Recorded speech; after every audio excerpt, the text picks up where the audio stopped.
Ladies and gentlemen, welcome back to Barcast TV. Today we're going to be taking a look at a replay from Pro Randy versus Lopatka on Crystallized Plains.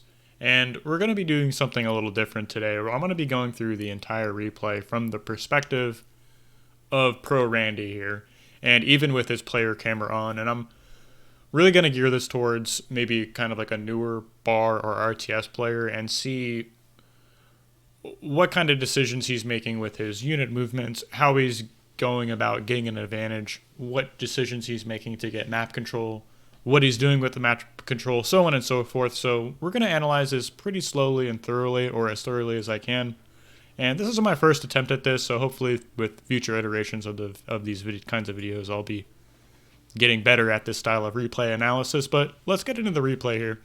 And I'll be pausing this at certain intervals, but we're going to leave his player camera on for now and really dive deep into how Randy chose to play this game. So this is Crystallized Plains. I know I've done a match on this before. If you haven't taken a look at this map, I'd encourage you to just open up the map and take a look at it. I mean, perhaps I can just even pause and introduce sorry, Lopatka's say he wanted to play someone weaker. That's kind of funny. I will make a couple comments about this map. I think this is actually a fantastic 1v1 map, and it really has to do with the positioning of these mexes in the center of the map here. So bar is a game of two resources, but one of them is a limiting resource, we can say. So these mexes in here are really what I would say are what players are contesting over. And these mexes are basically what you're maybe guaranteed to have as a player. So with this mass, 1, 2, 3, 4, 5, 6, 7, 8, 9, 10, plus this one on your starting plateau. So there's 11 mexes you have control over.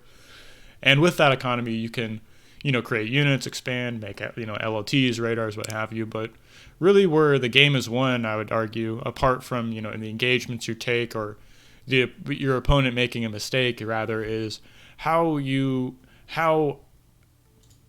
get control of these mexes in the center here. Because really over a long enough time, and this is just a weird mechanic in bar, is the longer the game goes on, if you have an economic advantage, obviously you'll have more units. So if you can gain control of these mexes, or let's say greater than 50% of these mexes, you'll get an advantage over a long period of time, and hopefully with cost-efficient trades, you'll end up winning the game. So really, over a long enough time, with the proper economy, proper macro, you should win most of your games, barring any kind of, critical mistake, what have you. So that's the nature of a lot of these 1v1 maps is like you want to identify how you split the map and then how, of course, you can deny economy to your opponent. And that's pretty much the name of the game. And we'll take a look and see if Randy is doing these kinds of moves. This is just, my kind of analysis of the situation. So let's go ahead. I'll go back to his player view, and we'll unpause the game. So this is a pretty standard open. This map does support wind turbines. This map does support wind turbines here, so looks like Randy just made one solar collector here. Excuse me. Pretty interesting to see just exactly how low this wind is, and really I think this is him just kind of playing it safe. Rather, he could have risked making extra wind turbines and foregoing the solar collector here, but instead of kind of gambling with the wind speed, it could drop down way low and interrupt his opening here. He just went ahead and made the solar collector, double wind turbines, and then I'm sure we'll see him out on much more wind turbines as the game progresses. He just wants to have a safe, secure open here, and interesting enough, he's opening up vehicle plants. So this is a flatter open map, of course, and vehicles are, I'd say, a little bit stronger on these kinds of maps, even though personally I like to go bot lab just because the construction bots are faster, the units are more quick.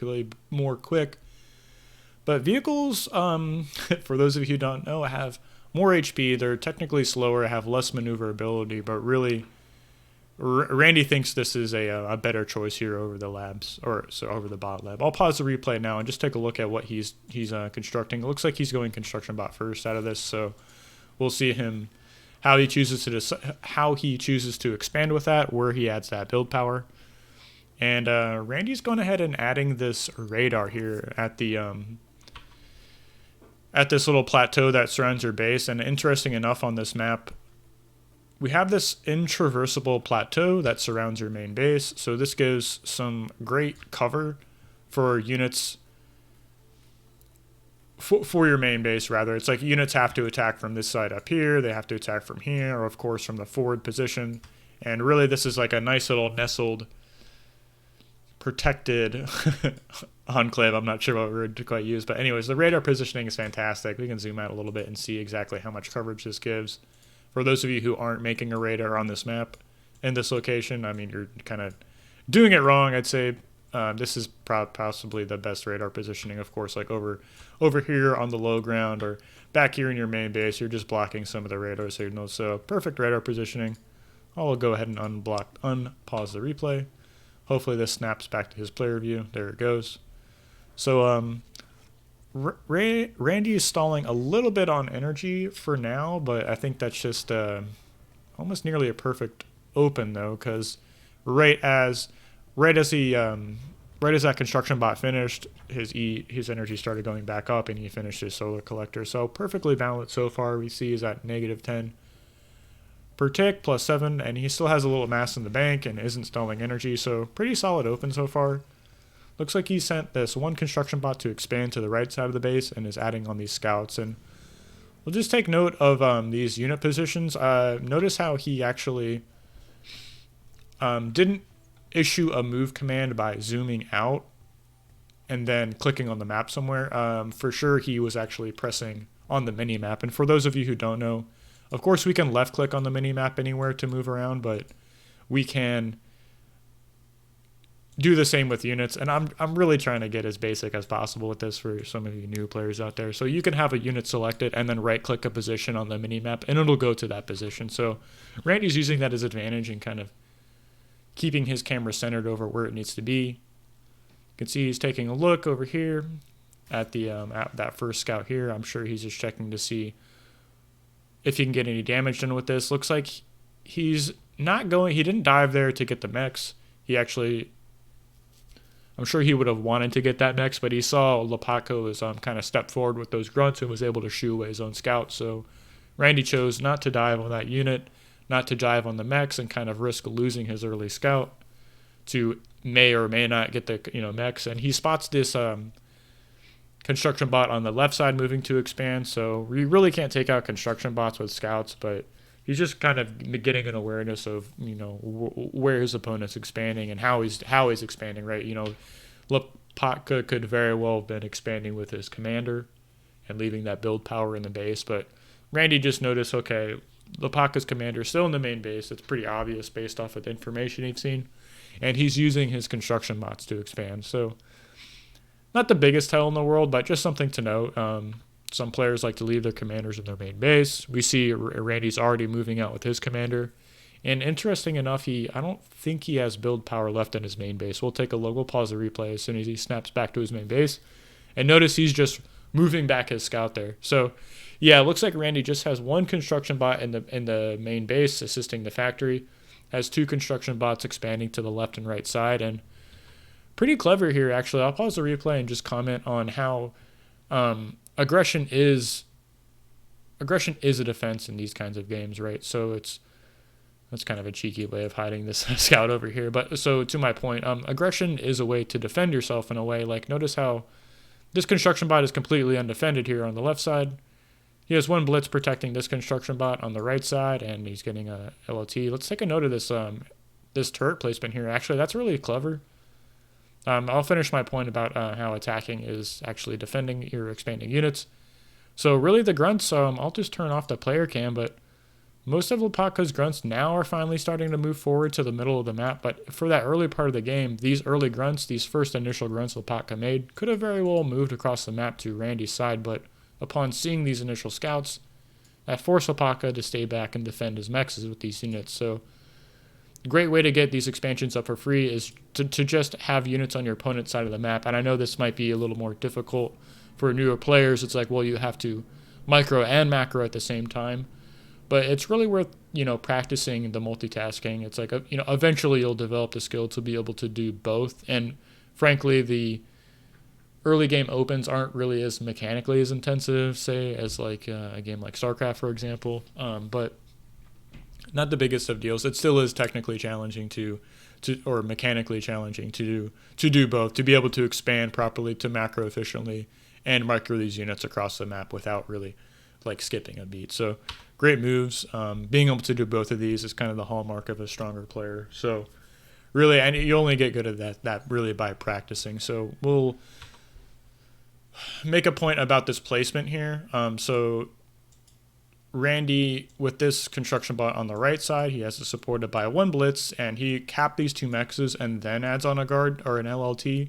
Now, some players you might see add on the LLT first and then cap the mexes, but notice how, once again, Randy saw where the units are. He sees the two grunts here on the middle of the map. He saw the grunts protecting these. He saw the grunts protecting these expanding engineers. So really, that allowed him to get these mexes up uncontested. These two mexes here uncontested for free, and then it's finally adding on this LLT after the fact. And that's a really great way of balancing your economy in the early game. I think the longer you can delay these guard towers, the best. But finally, of course, the position here. We see that's on the high ground, and these lasers actually fire. You need line of sight or maybe like an uninterrupted line between the target it's shooting at. So like say, for instance, if this LLT was placed here, well, then grunts behind here, even though that's within the like attack radius of that LLT, you still can't hit these units behind here. And furthermore, if you run a grunt up, you might have seen this in some games. Like if you run a grunt up inside of the attack radius and hide behind this mex, well, that LLT can't actually shoot the grunt, and you'll end up losing the mex, even though you defended it with an LLT. So I'd imagine this kind of elevated position would give this LLT greater utility, so to speak. So I'll unpause the replay. Hopefully this snaps back to the player view. And then notice how he's just continuing to micro these scouts back. He still hasn't lost any yet, and he's just keeping an eye on the unit movement. So outside of his radar coverage, Randy knows, hey, there's incoming grunts on the right side of the map heading towards that expanding engineer. And lo and behold, he's moving an incisor into position. He's moving these units forward here to kind of intercept the movement. And I'm sure you'll see him staying ahead of these. So Lepaka isn't choosing to dive. I mean, sure he could have kind of pressed forward, and he knows where the expanding engineer, or he knows where these expanding mexes are, and it didn't choose to attack. So he could be grouping up more. We can see these radar signatures. I'll pause the replay and take a look. So Randy, with his expanding commander, he stepped forward in front of his main base, caps these mexes here, adds on an LLT, moves farther forward, and then adds another radar here on this high ground. And notice how much better this range is, how much better this radar range is sitting on this high ground. So he's able to get a lot of the middle of the board here, and more than half. I'd say, say if we cut the board in half, he still sees some unit movement on his opponent's side of the map, and of course sees these radar signatures here. Several guns moving into position, and is just posturing in between them. Notice how he isn't really going after these units. He's just standing in front of his farthest position here. So like these grunts would have to, of course, move forward into his territory, and then of course Randy could cut those off with these blitzes here. So he could step in front of it. Furthermore, if these grunts move to this left side, these blitzes could move to the right. So really great unit positioning, and he isn't looking for a fight. He's just looking to defend with these units for now. So I'm sure later as the game goes on and these standing armies get larger, Randy will actually be choosing to take engagements. But for now, he's more or less looking to defend his expanding engineers. Yeah, and notice as soon as he sees these grunts rotating to the right, he's moving his blitzes to the right. And that's just like this game since, obviously Randy was looking at this area, but you also would need to have this awareness of the minimap. So kind of like a sixth sense in these RTS games is to just have your peripheral vision over here on the minimap. And I'm sure he's doing the same thing. Let's see if he's actually able to look at this scout here. We notice here in the bottom right of the minimap, we see a grunt moving into range of this scout.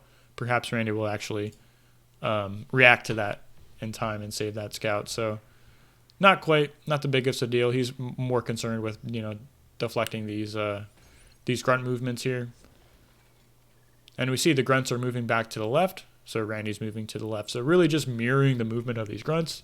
Let's see if he backs up against these. Yeah, so those grunts were stepping a little farther forward, and Randy was stepping back. Now let's ask ourselves, why would Randy choose to move back instead of actually fighting these units? Well, for one, it's like, what advantage would he have to gain by taking a fight here? And I would say, really, it's more like, what position is he losing by stepping farther forward? Now, Lopatka could be really clever, split off some units to the right side here while Randy stepped forward. And say if Randy takes an engagement, Lopatka could run around him on the side. So really, Randy is really prioritizing just defending these units. I mean, he doesn't have to take a fight. If he does want to step back, if he's moving back while Lopatka moves forward, he's just moving to the cover of these LOTs and towards his production, right? So it's like the longer Randy doesn't take a fight while Lopatka is on his side of the map without reinforcing this army. What is this? 1, 2, 3, 4, 5, 6, 7 grunts. The longer these grunts stay on his side of the board without being reinforced, the longer this factory has to reinforce this army. So over time, this ratio between blitzes and grunts will just get higher in Randy's favor. So suppose the longer he doesn't take the fight, the more likely it is he'll win a fight if Lopatka chooses to attack. So kind of like one of those defender advantages here. And we see these grunts are stepping to the left, and instantly Randy moves to the left. Lopatka notices there's an LOT here. He sees these blitzes moving into position and really chooses to back up. And this was like a little shake and bake or something like that. Lopatka moved to the left.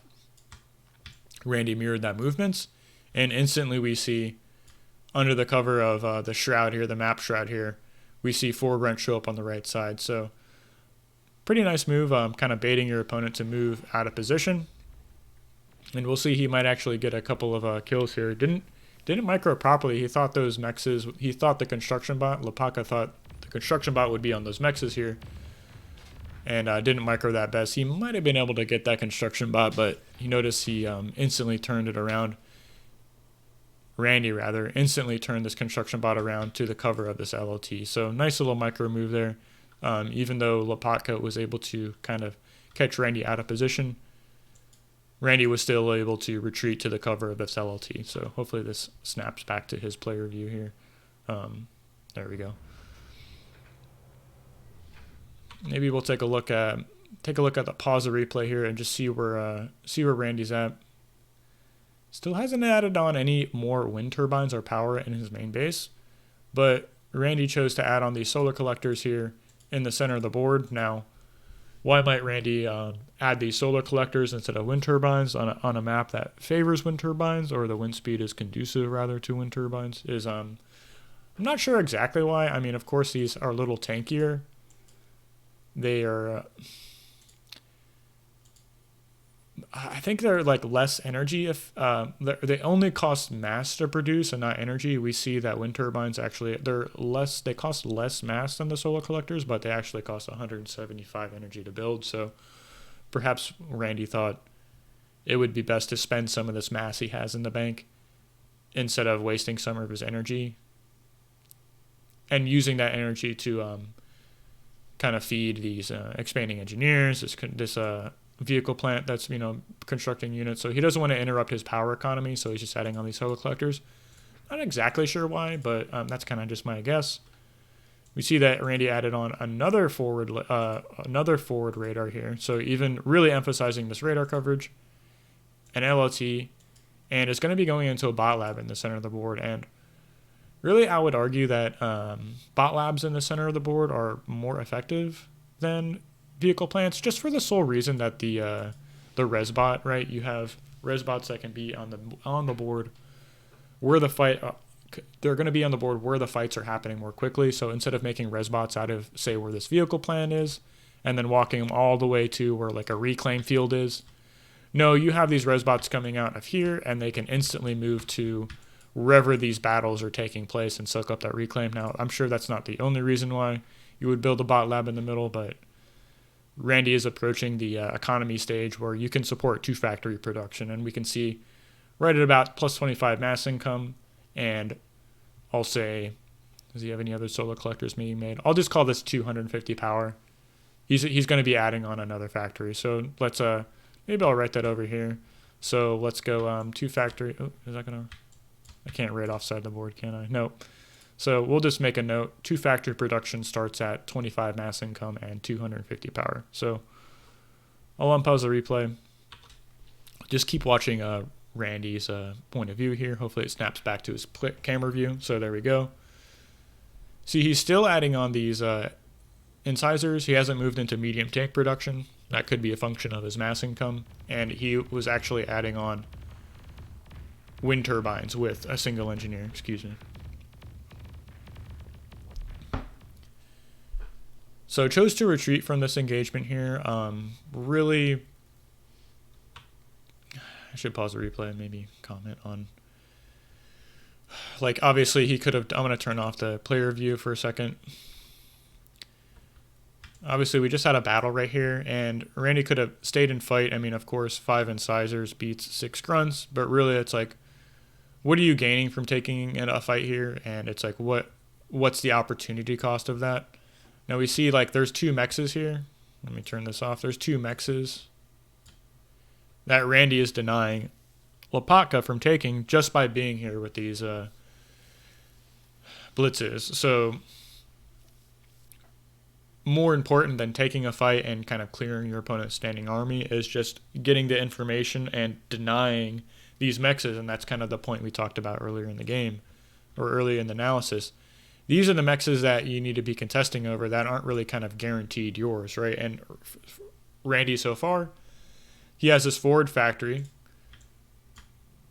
which is protecting these mexes here. So really, Lopatka would have to kind of neglect taking a fight at the center of the board here to move to this position to take out, say, like Randy had these mexes capped. Lopatka would have to move around here to take this fight. Well, that, like, Randy's going to have his standing army here in the board. He's going to have his commander there. He could easily reinforce his position. So we see how far forward this position is protecting these mexes over here. So that's 1, 2, 3. 3 of these central mexes that we're contesting over. And look how close he is to this mex here. So already that's,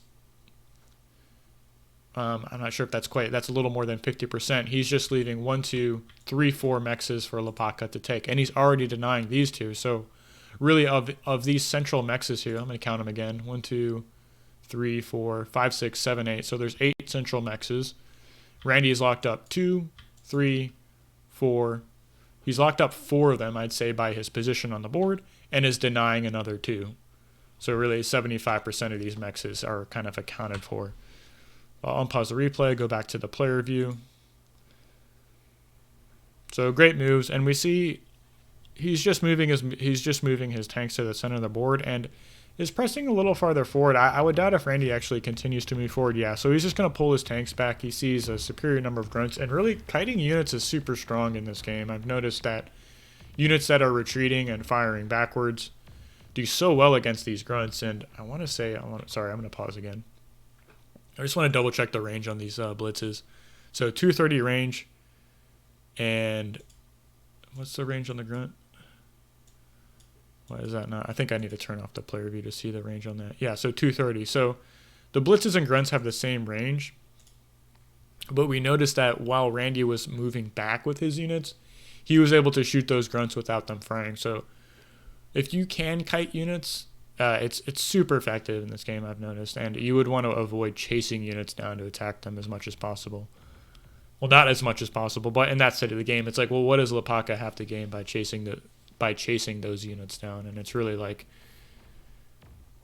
I mean, yeah, he can contest these mexes here, but he doesn't have like a construction bot to cap those. Finally, we see he's moving his commander over to that position, so that's what he's going to be using to cap those mexes.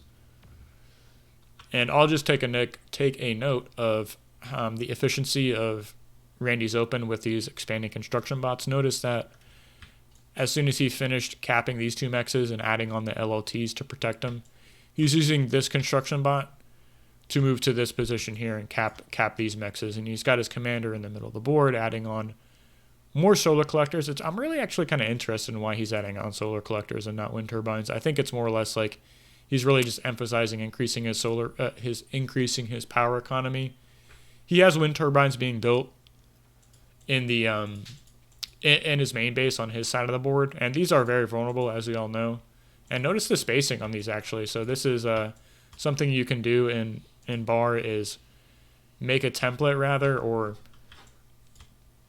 I think it's like you can auto space how far apart these are if you're kind of like shift clicking these wind turbines up. So this is going to prevent a chain reaction if, say, you had these all grouped up in a little tiny box and I think like 2 wind turbines go down, well, they're all going to be destroyed. This is a great way of preventing that from happening. So nice little nuance. And am I on tracking, or excuse me? Let me pause the replay. Where was I going with that? Yeah, the solar collectors. I really want to say he's making these solar collectors in the middle of the map just because of how tanky they are. I mean, he could very well be adding on wind turbines with his commander, but he's choosing to make solar collectors. And I will say I'm confident saying perhaps that he's just using that for the tankiness. Like, he needs the extra economy. He's using his commander's build power to do it. He has some mass in the bank, so it's not so like mass inefficient to build the solar collectors. So that's just my conjecture. And let's notice what units he's making out of this factory. It's going to be the thugs here, so a lot tankier than the grunts, and we're moving into the middle part of the game. So, and this is a smaller map too, so like the advantage the grunt has is its mobility and speed, and that's not important to Randy right now. It's more about like the tankiness and the staying fighting power, because as this map gets choked up with units, and we're going to actually get engagements with armies in the middle of the board, he's favoring these stronger, tankier units that can actually kind of stand toe-to-toe against vehicles. And I think this is just like a better unit than the grunt at this stage in the game. So that's the unit Randy's choosing to add. I don't think he's moved into medium tanks just yet. He doesn't have any queued up. He has 93 incisors queued up, so I don't think he's going to be moving off of that unit anytime soon. And he has 2 construction bots assisting this factory, so just wanted that extra build power. We'll see if he moves away from this bot lab. I'm sure if Randy's done building the solar collector, we'll see if he actually decides to assist that bot lab with his commander's build power. But for now, we'll continue with the replay. I'll clear the board, unpause the replay, and hopefully this snaps back to his position. Oh, I just noticed something. Sorry. I'll pause the game again. Look at this solar collector wall. So this construction vehicle is adding on two more LLTs, so there's going to be a total of 4 on this left side, and he's using the solar collectors as like a wall. And if grunts or rather blitzes or incisors were to be attacking from this forward position, they're going to be attacking this wall first before they can actually shoot through. Just like the point we made about the LLT, you literally have to be able to shoot like in a direct line to hit these LLTs. Well, you have to get through the tankiness of the solar collector, whereas this elevated LLT can shoot over it. So that's a great use. That's pretty cool to see. I've been noticing that more and more. These players, I think, yeah, specifically Randy, I've noticed actually is uses these solar collectors to protect his LLTs. So pretty cool to see. I'll unpause the replay. And really just keeping track of his how Randy is moving with these units. It's kind of difficult to see what he's actually like microing, but we'll just do our best to kind of keep track of what he's looking at. Can't really see what he has actively selected at the moment. So still really adding on even more solar collectors. So he moved that construction bot off, assisting that vehicle plant to make another solar collector. So really trying to increase his power economy here. And we see, yeah, so Randy's commander is just assisting this bot lab, and with those 2 construction bots he built, is going to be adding on more LLTs and capping this mech to the right-hand side. So, and just as he issues this order, he moves these slugs over to protect him. So you don't want to blind expand this far into the game, and furthermore, like I mean, he sees his opponent's literally right there, so he wants to protect these construction bots. So he's going to be moving these thugs forward, and he's going to be making. Is that a radar? Yeah, he's going to go radar, cap the mechs. I'm sure he's going to be adding on a couple more LOTs with this construction bot gang. So, yep, for now, he's just making thugs and incisors. These fast tanks, and that's the unit composition he's going for now. So pretty cool to see. He's kind of getting this free expand here. And let me pause the replay just real quick. Kind of keep analyzing this. So I noticed this order he issued with this construction vehicle. He actually might have changed it, but I thought I noticed he was making a wall right here with this construction bot. So after it was finished capping these mexes, it was going to move over here and just add a wall of, for those of you who don't know, let me turn off the player cam because I can't look at the build card with that on. If we go to utility tab, I have the grid layout, by the way, which maybe I'll show that to y'all for now. So if you go to settings, what is it, interface, and we see right here in the build menu, you can turn on this grid, and it kind of gives you a nice little, a better build card that you can use these Z, X, C, and V keys on your keyboard to kind of cycle through these separate economy, combat tabs, and what have you. So pretty useful. This is what I've been using so far, and I kind of like it. It takes a little bit of getting used to over the default build card, but it's pretty useful. Anyways, to my point about these dragon teeth, wall defense, it's really just kind of preventing run-bys on this extreme left side of the board. So really any units that want to move onto Randy's side of the map would have to either destroy those units, destroy these this wall here, which gives Randy time to reinforce the position, or they'll have to move farther to the right, which is kind of closer to where Randy's army would be, or the output of this factory rather. So pretty cool to see. I'm assuming he did that because he just doesn't want to build naked solar collectors over here. This is kind of an inconsequential spot on the board. There's no mexes around it, so really don't need to protect it with LOTs, but he thought it was, he canceled the order, but he thought it would be good to make dragon's teeth right there, or a wall, rather. So I think the next point I wanted to make was about this army movement here. I'll go back to the player review. So to the point about the center of the board being what players are contesting over, it's really the mass deposits. Randy's going to be trying to cap this mex here, and he has most of his standing army in that same area, right? So that's going to force Lopatka to kind of meet that movement of the army. I'm sure he has radar coverage in this area. He knows these units are massing on this side of the board, so he's going to be moving his army to that position to kind of counter the threat, from this forward position. Let me make a circle here. From this position, Randy has his army there. He could launch an attack on this right side. He could go through this choke here. I don't think he would really launch an attack through here because we know the commander, I believe the commander is still in that area. And that's going to let Randy get this expansion up uncontested, going back to the point about attacking is defending here. Posturing with this army is, posturing with the army in this position is protecting this expansion kind of like not by default, but just like a kind of like a secondary condition. Lopatka has to respond to this army movement, moves his army to that position, and that lets Randy kind of take the pressure off this expanding engineer, and it's pretty much just naked expanding these mexes for free. What is that? 2 of the 8 central mexes, so 25% of the mexes you really want to be contesting over, or Randy's getting for free because of just by the nature of his army positioning. So pretty cool to see. I'll continue with the replay. And this radar here is going to give some great coverage of what's actually what's being built in this area here.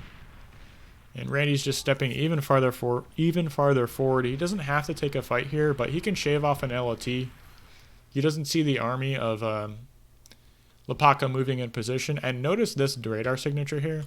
I mean, I guarantee you this is a radar.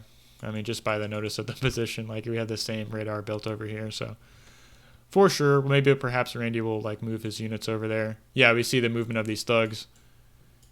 if he gets within close enough, I bet you he might just kind of try and pick this radar off and just move back. So he sees the free damage he can get. Let's see if he decides to try and pick that unit off. And notice how this unit movement isn't being contested. This army movement isn't going to being contested by the army of Lapaka. So Randy feels, confident to kind of step a little farther forward and takes out that radar. So nice play. He's continuing to step forward. And we see an artillery shot go off, so that's some information about the unit composition Lapaka is going for. And notice no army units are really stepping forward to meet this position. And really, as soon as these radar signatures show up on the board here, Randy starts to pull back, right? So this goes back to kind of staying in front of the army. So say, for instance, if Lapaka, this army here, was in this position, well, that's a big problem for Randy, right? Because it's so hard to get in front of armies, and units in bar can move and shoot at the same time. So, like, say your enemy's units gets in front of your army and start moving towards your expansions.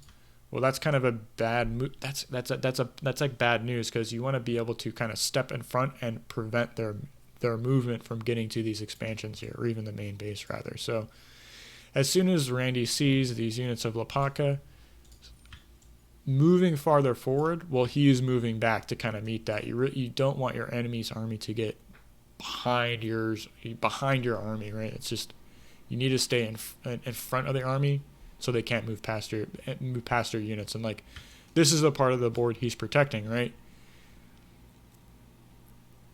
Maybe I should phrase that differently. This is the part of the board he's standing with his army, and having your army here, being able to kind of step in front of any kind of movements here, or here rather. I mean, we have radar coverage. Damn, that label keeps popping up.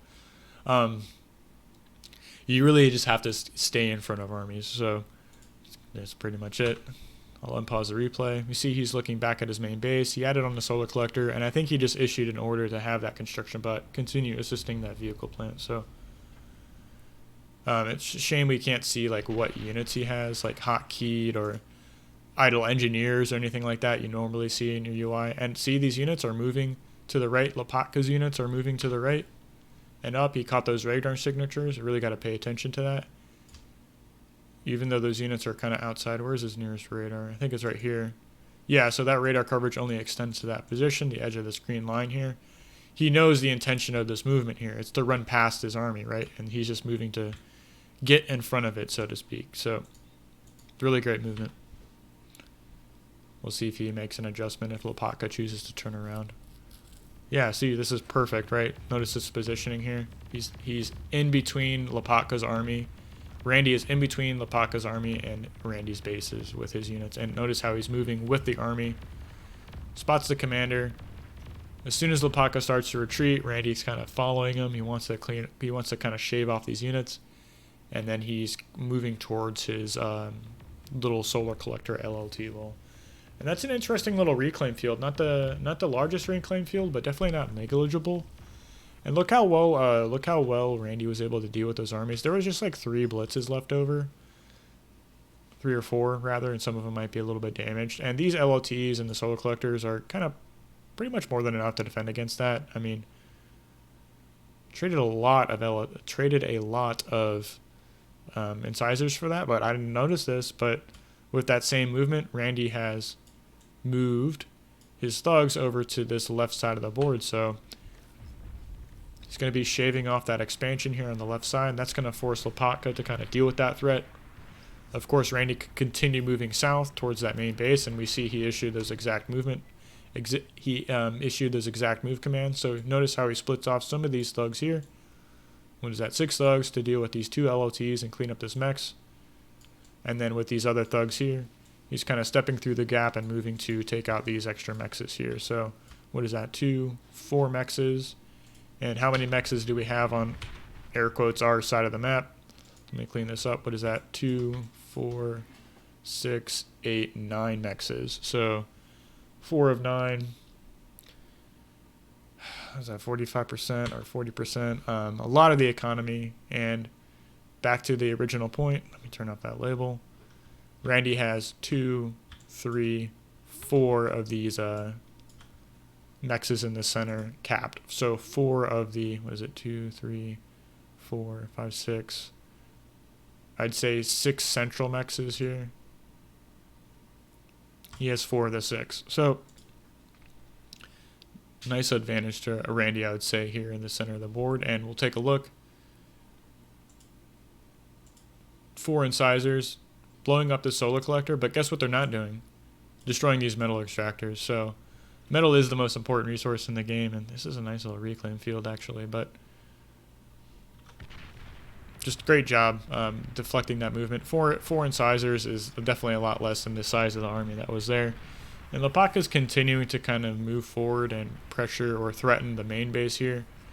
And we see on the mini-map these tanks are actually kind of moving to greet those units. So still watching Randy's player cam. Yeah, so let me pause the replay. I'll just take a note of some things here.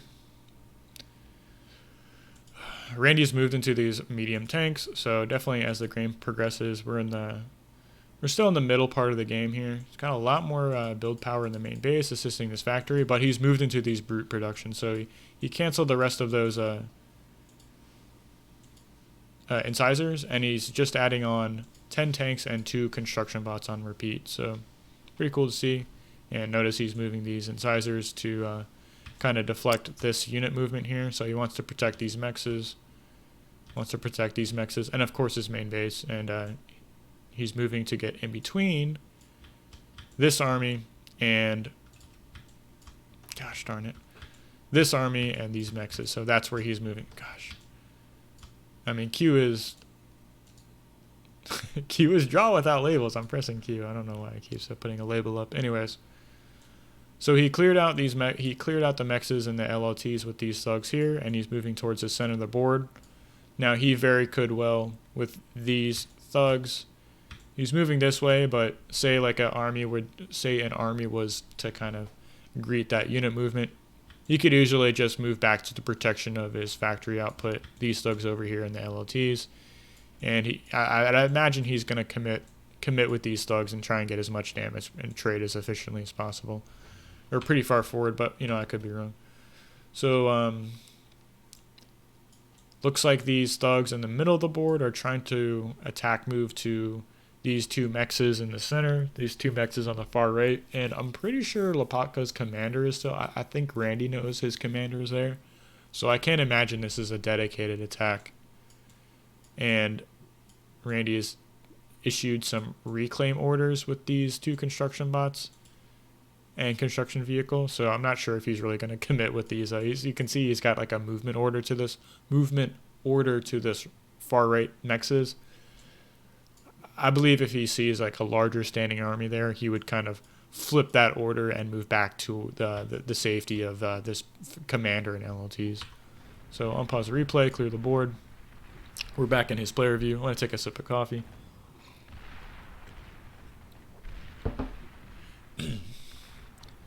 So we see that res bot there that just got cleared up, and these incisors kind of turned around to deal with these units in the middle of the board, but he's kind of just donating these units. He might have actually just Lapaka might have box select those units to kind of deal with the thugs that are on his side of the board.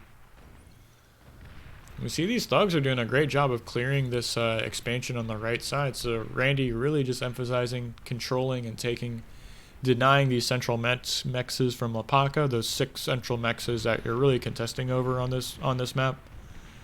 And yeah, these thugs are marching to their doom, but he's really just Randy is trying to be as efficient as possible with these thugs. So we see he's issued a move command to the back of the main base. Interesting to note, Lapaka's made these pounder tanks, which do great AoE damage. Very slow moving, but are really fantastic against clumped up units. So, where did those thugs? So these thugs in the middle of the board that were sent to clear up these mexes in the middle. Looks like they were dealt with by some brutes, some medium tanks. So these thugs didn't do as much damage, I'm sure, as Randy would have liked, but we'll take a look and see if these thugs are able to get any additional damage. And unpause the replay, clear the board. Let's see, he's just issuing movement commands. He's not really targeting anything. I think he sees like a warden turret was going up there, and really has the rest of his thugs moving to the middle of the board here, or this right side expansion. So He's got a lot of build power in this area. Randy, in conjunction with this unit movement here, notice how he's lining these thugs up to kind of protect these construction bots. And he's adding on a radar tower, LLTs. And here's something interesting to note. It looks like we see a couple radar signatures just under this expansion here on the right side. This could very well be a commander. I'm not too sure. You might be able to infer something by just the speed at which this guard tower is going up, but I think that might be, that's like a super risky move, having your commander this far forward this late in the game. And well, I mean, like, where is Lapaka's army? I mean, I'd imagine most of Lapaka's army is somewhere in this area here, just because he had to respond to this thug push that came through here. Gosh, that label is so annoying. Lapaka had to move his army back to his side of the board to deal with this thug movement. So having your commander here, it seems a little risky. Who knows? We should be looking at Randy's view. Yeah, it snaps back to what he's looking at. We see he's just he's idling those thugs on the middle right side of the board to protect those construction bots, adding on LLTs. Looks like those two mexes, I'm not sure if they got killed. These two mexes that he just issued a build command. Yeah, so he just peels off a construction bot from his main base to cap those two mexes on the middle left side of the board, and has moved his entire army to this middle right side. I mean, he senses the incoming attack. We can kind of confirm that by this radar signatures. And that position is slightly surrounded, but it really doesn't matter. Like, if Randy has these mexes capped, it's more or less denying the mass to his opponent, right? So this is where the fight is going to be, and rightly so. Randy's moving all of his units here, trying to protect these LOTs, trying to deny these. And notice how Randy isn't capping the mexes. He's just adding on LLTs here. So really just trying to shoo away this army. And I don't see any grave robbers out just yet. It's a nice little reclaim field forming there. And we see, yeah, so Randy's scooping up this mass. He issued some reclaim orders, yeah, and there's Lapaka's commander, so not sure if that's completely vulnerable. Like, you don't want to, you wouldn't want to kind of dedicate an attack to this position. So, like, what if you lose your entire standing army trying to kill Lapaka's commander here when he has a D-gun and is surrounded by, like, LLTs? So kind of a risky move. You're not really guaranteed damage with that. And really, like, what's the more important long-term position to hold? Well, it's this right here. Like, who cares? Lapaka's commander is completely isolated over here on the right side of the board. The really important thing is just denying the mass income to your opponent, and furthermore, denying this reclaim field here. I mean, there's a lot of mass sitting right there. Let me clear the board and kind of give us a number on that. I gotta turn off the player cam to select this engineer and hit this. So yeah, there's 3,000 mass right here. I'm not sure if that includes, like, all the units or if that's just the reclaim available. Let's see. I can't really tell. Anyways, there's a decent amount of mass right there. So really worth contesting and fighting over and denying the reclaim field to your opponent. So not only is Randy denying the mass income to Lapaka, but he's also denying the reclaim field. So I'll unpause the replay. If y'all like this kind of replay analysis, go ahead and leave me a comment, hit the subscribe button, like the replay. Let me know if y'all want to continue seeing these kind of replay analysis. So lets me know what direction to take the channel, and I appreciate the feedback y'all have been giving me. So of course, thank you for that. So notice how Randy isn't really attacking or, like, moving forward. He's just defending this position, continuing to add on LOTs. Looks like he's finally capping this mex, and I imagine, yeah, he instantly goes into reclaiming as soon as he is done capping that mex. And it's just looks like he's splitting off his thugs. Like, they're a little slower moving than these tanks, and he's leaving the tanks to defend these LOTs and is splitting off these thugs, and is going to be issuing a move command down to take out this bottom right expansion. And we'll take, is that a double mex? Does that even work? No, okay, so for those of you who don't know, if you double cap max, we can see in the bottom left-hand corner of the screen, we can see the actual like health of this unit, the energy it's consuming, and the mass it's producing, plus 2.3. And we can see this second metal extractor is actually, funny enough, consuming energy but not producing any mass. So you can't double cap mexes, go figure.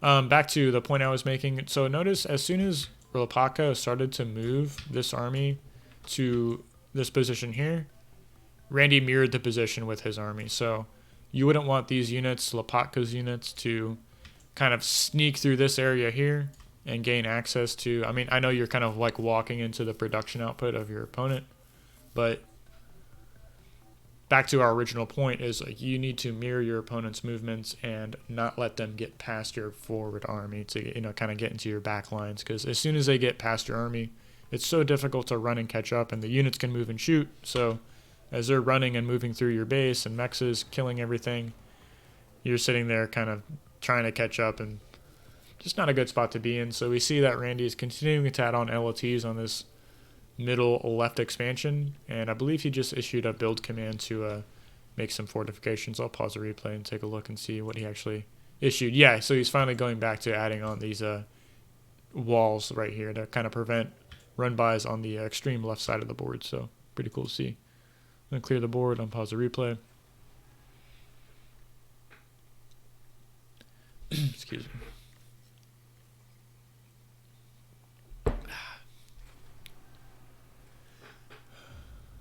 So his commander is still here. It's kind of funny. I think Lopaka's made a little bit of mistake there with his commander. We see these 4 radar signatures. I'm not sure what those are. LLTs. So you don't want to attack into this. And back to maybe on a point we made before about not adding on LLTs or anything in this position. We're just adding on Dragon's Teeth. Because there's no mass here. It's like, what are you protecting by like adding on fortifications there? Well, Lopaka's been forced to making that very blunder, I'd say, is like he's adding on all this mass in this area just to defend his commander's position, which is like a weak in and of itself. Like, why is your commander on your opponent's side of the board? Not attacking, not using his build power to assist factories. No, he's just using it to add on LLTs. But there's no mass here. There's like nothing over here. So like Randy can pretty much completely ignore this. Lopaka doesn't want to commit an attack with his commander into these LLTs. He can't attack this way with just the one commander. He's like forced, he's kind of like boxed himself into this position, and is just adding on LLTs to prevent his commander from being killed by an attack that's never going to show up, because Randy's happy sitting here controlling the center of the board, denying these 6 mexes to his opponent. So a little bit of a blunder. I don't want to disparage Lopaka. He's a great player. Great opponent. Yeah, but it's like, at these higher levels, it's like more or less like forcing your opponent to make mistakes instead of like not expecting them to make a mistake, something like that. It's like at even, like if you're both relatively at even skill level, it's like, well, you need to make plays to make them make mistakes or something like that. So I'll pause the replay. Notice how Randy hasn't made res bots and isn't resing these units here. Like you see a lot of players, I think this is a mistake we see a lot of players make, is like using the res bot to res units instead of just getting the reclaim and using that extra mass, getting that mass into your economy and using your own build power to produce extra units. So it's like, it's more like, it's like a time thing. I know like it's not, like the units are free, they cost energy, but really it's better to, like, if you have a contested reclaim field, it is much better to reclaim. It's much better to reclaim the units than it is to res, like just flat out. It's so much faster. You're denying that reclaim from your opponent. Say it's a contested reclaim field, you're not like guaranteed to sit on that position.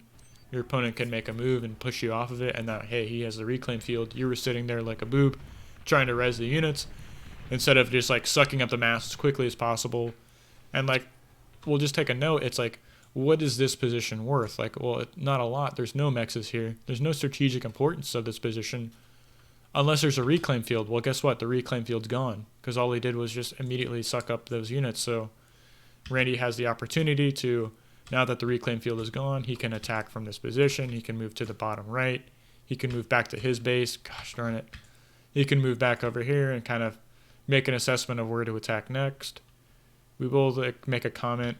Lopaka did show a lot of units here on the bottom right side of the map to deal with that thug run by, not before losing 2 mexes of his own. And it looks like Randy's moving back over to that position. Let me clear the board. Wanted to move to that bottom right, but is now kind of shooing away that army that moved to greet him and then kind of moved back to the LLT. So yeah, he's just moving back to the center of the board, continuing to deny these mexes in the middle, and is reinforcing it with these 6 grunts here.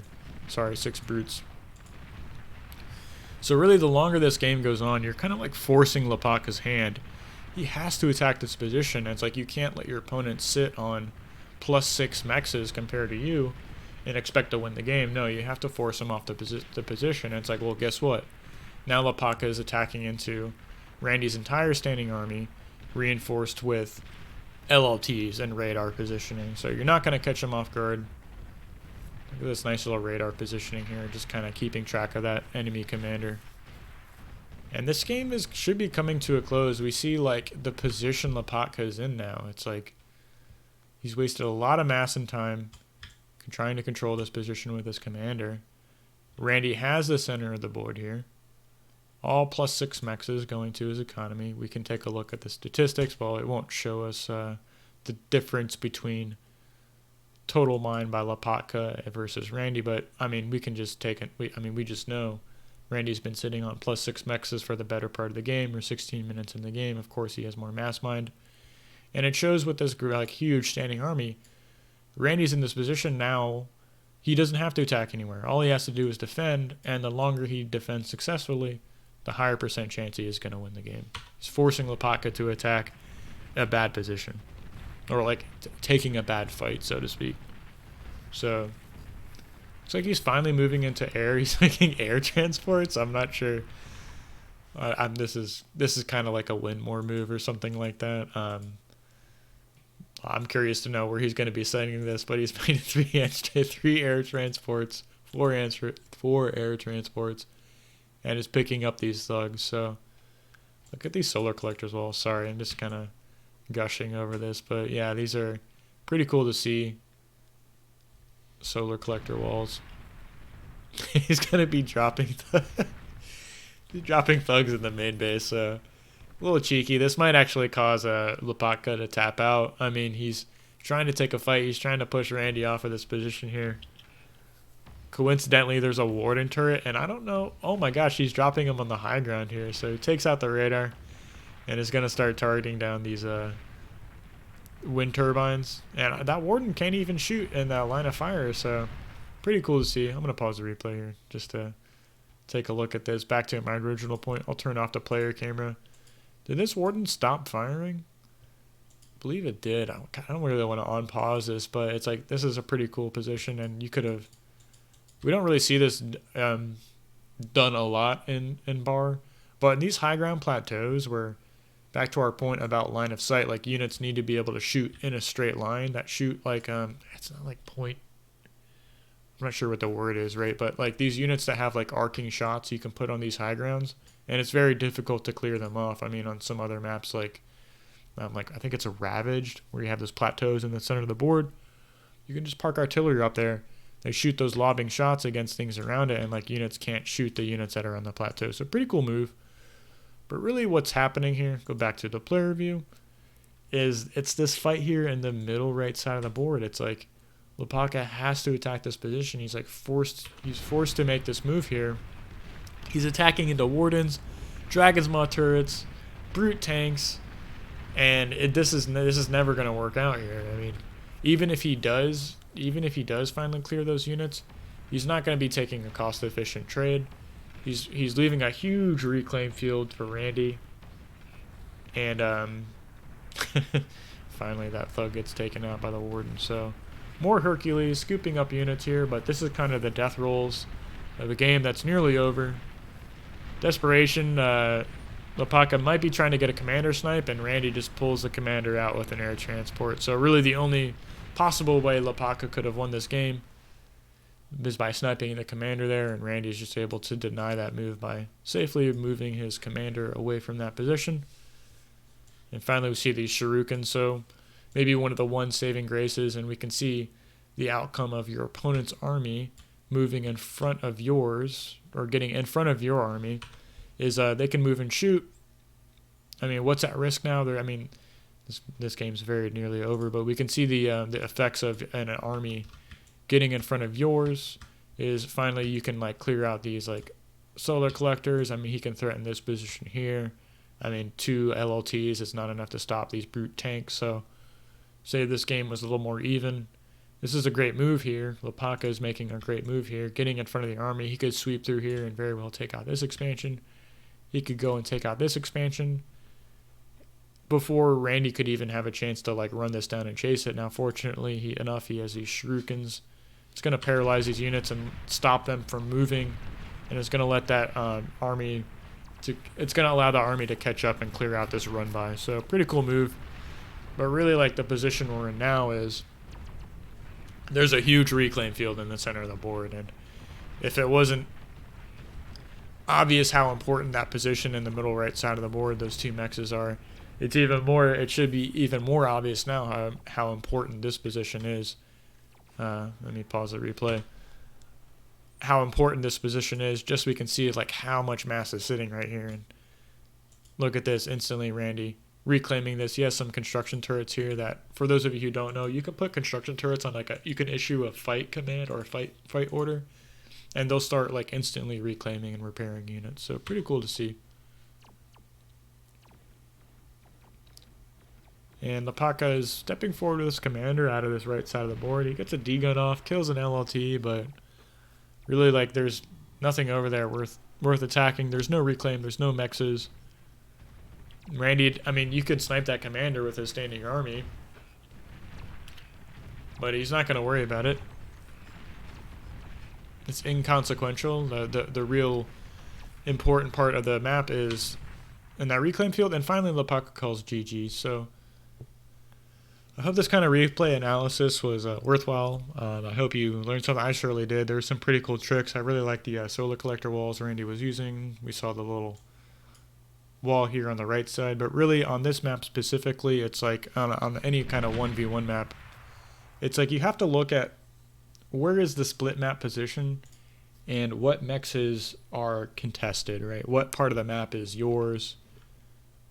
On this map, it's these mexes, everything kind of like behind this line here. Excuse me. These are your mexes. And we can see that clearly this middle of the board is what we're going to be fighting and contesting over. And it's like the more mexes and more economy you can deny from your opponent, the longer that goes on, the higher % chance you will to win the game. So it's kind of like a war of attrition. The map isn't going to mine out like StarCraft. There's infinite resources if you have the mexes capped. It's more about like having more economy than your opponent for a longer period of time, produce more units, and that's how you'll win a game. So hopefully you all enjoyed this kind of content. Once again, if you want to see more videos like this, just hit the like button, hit the subscribe button. I'm really trying to get to 1K subscribers. That'd be cool to see. And thank you so much for the support, comments y'all have been leaving me so far. See you in the next video. Thanks.